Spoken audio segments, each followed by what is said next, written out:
I was born in Reading, just outside London, 40 kilometres west of London, and my father was a scientist, and in the 1960s in England the economic conditions were not very good, so he wanted to go and find a new life for his family, and I was only, I think, 7 years old, so he emigrated with the family to South Africa, and we went to South Africa in the 1960s, and I was educated and brought up in South Africa, and my father stayed there, well, my family stayed there.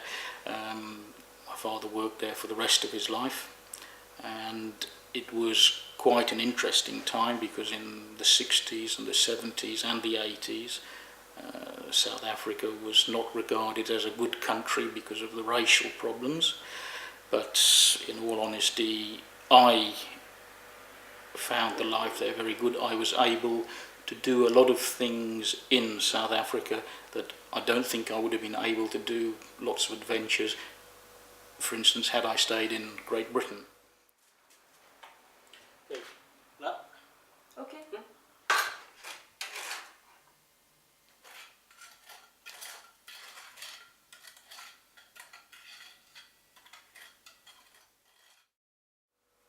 And can you explain me about your professional activity when you were there? Well, when I was in South Africa I got quite interested in weapons, and as a consequence I worked in what you would call is the arms trade, that is buying and selling weapons.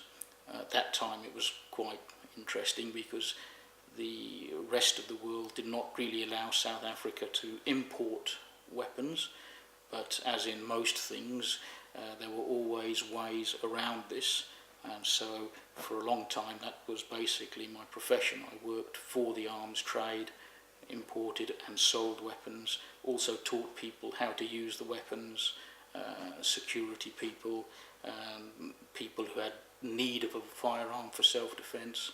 So that was basically my main trade in South Africa. Did you like to do this job? Oh yes, I enjoyed it because it was very different. It was quite exciting sometimes.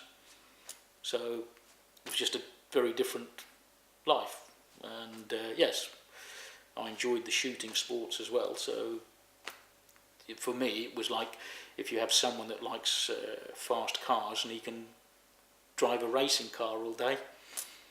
So in that respect, yeah, I enjoyed it. Mm-hmm.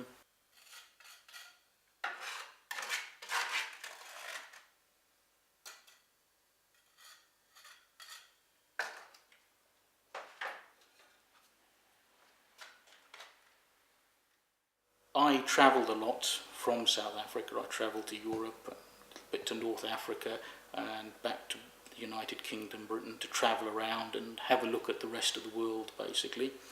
But I must say, I always think back to South Africa, and it's true that once you've been to Africa once, you always carry a little bit of Africa with you in your heart.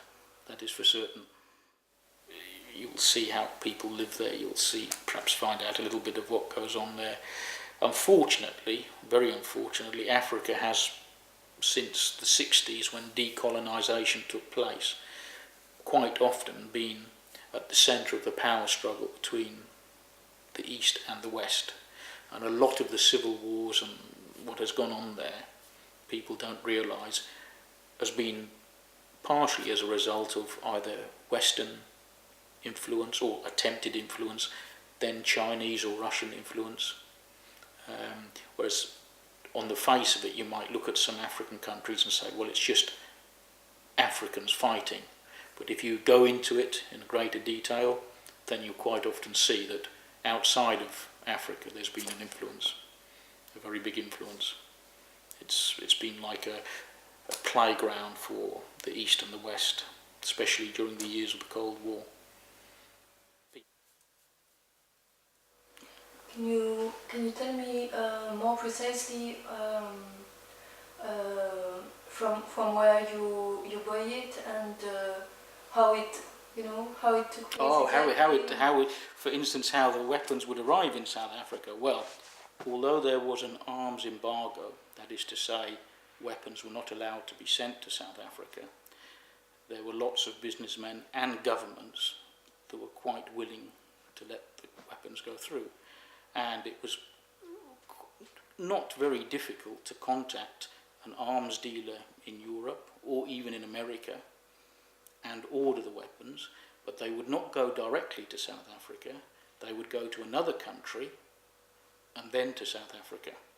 And some countries were quite obliging, they were quite willing to help with this. They didn't have a problem, even though the government quite often said, no, we don't do this. But there was always a way to get the weapons in, so they would come from one country, perhaps America, perhaps they would go to Germany or Austria, then from Austria to South Africa, or perhaps from Germany or Spain. There was always a route where they could come in.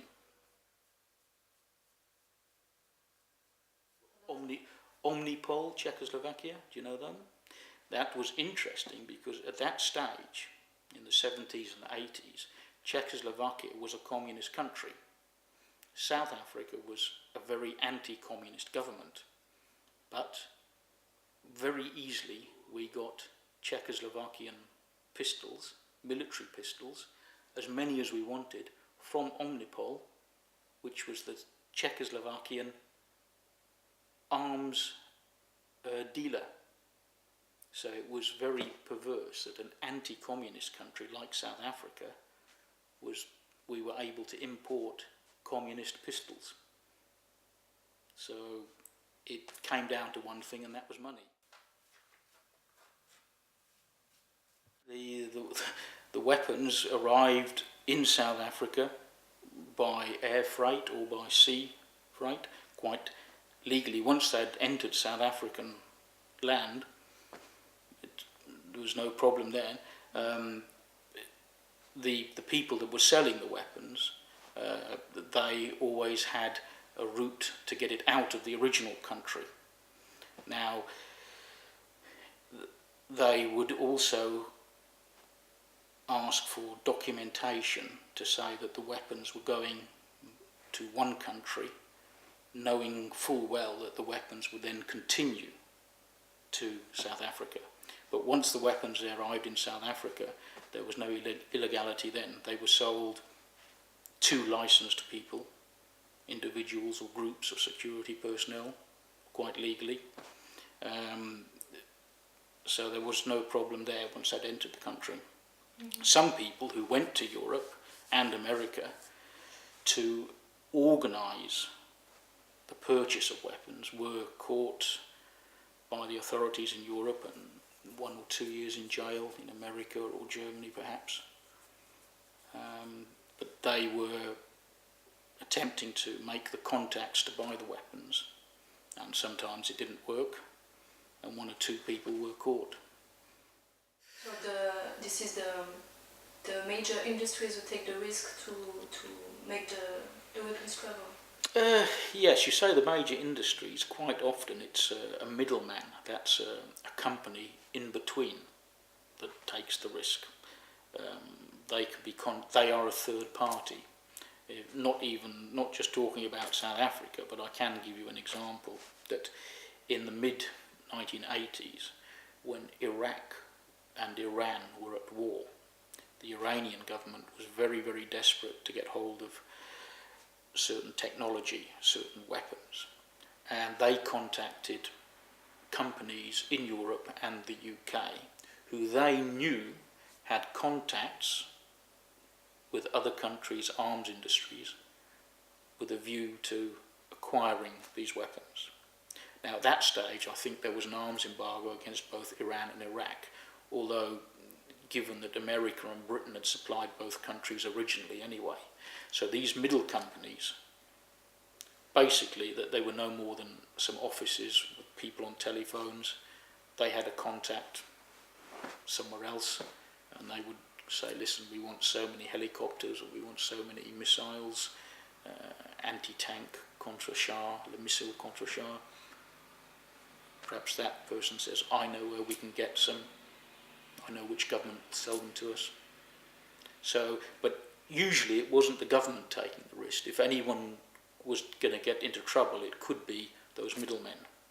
But the commission they earned on a big deal, the deal might be $1 million. You just take a very small percentage of that.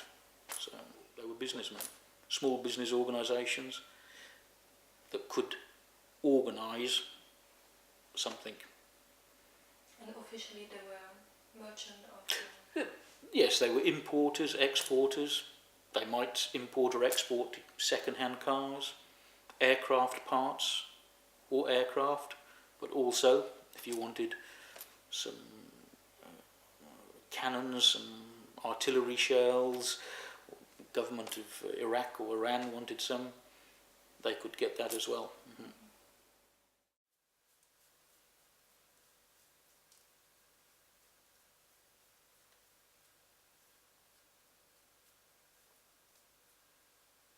The other thing you have to realise within Africa itself, that since the 1960s, but especially the 80s and the 90s, and this is just a general statement, there have been so many civil wars in Africa, so many, that so much equipment has been left there. It's not difficult, especially if you're looking to get hold of a Kalashnikov, an AKM, an AK-47, AK-74 for that matter. Certainly in small arms, so much was put into the country, both by America and the Eastern Bloc when the Cold War was going. In terms of more recent modern equipment, the Chinese have a big input, but it's done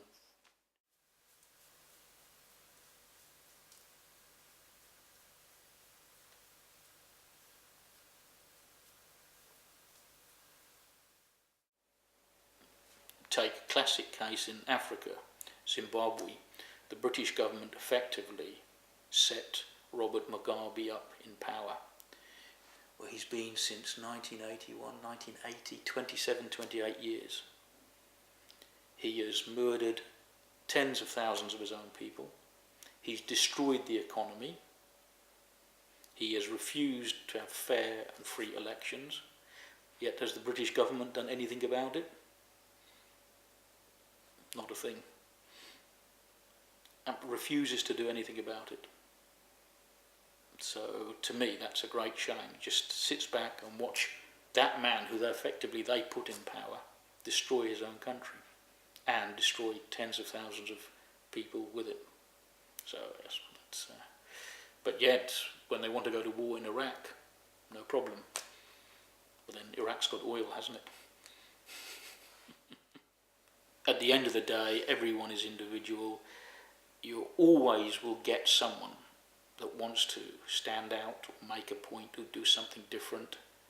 It's just impossible to say we must all be good, we must all be good citizens. No two brains are the same. It must be a stake for everyone.